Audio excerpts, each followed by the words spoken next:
তাওহীদ এবং সালাত কিভাবে শয়তানের বিরুদ্ধে যুদ্ধ করে আপনাকে আমি দেখাই।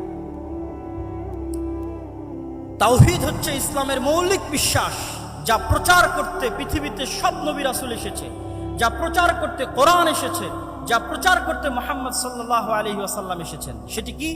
আমার এবং আপনার অন্তরে এককভাবে, অদ্বিতীয়ভাবে শুধুমাত্র একটি সত্তারই জায়গা হবে, তিনি হচ্ছেন আল্লাহ সুবহানাহু ওয়া তাআলা।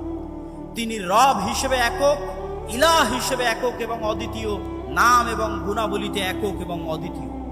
রব হিসেবে একক এবং অদ্বিতীয় পৃথিবীর সবাই মানে, ইহুদি, খ্রিস্টান, বৌদ্ধ, হিন্দু সবাই আল্লাহকে রব হিসেবে একক এবং অদ্বিতীয় মানে, যে আল্লাহ সৃষ্টিকর্তা, আল্লাহ সুবহানাহু ওয়া তাআলা বৃষ্টি বর্ষণকারী, আল্লাহ সুবহানাহু ওয়া তাআলা পাহাড় নদী নালার প্রবাহিতকারী, স্থাপনকারী, আমার আপনার সৃষ্টিকারী সবাই মানে।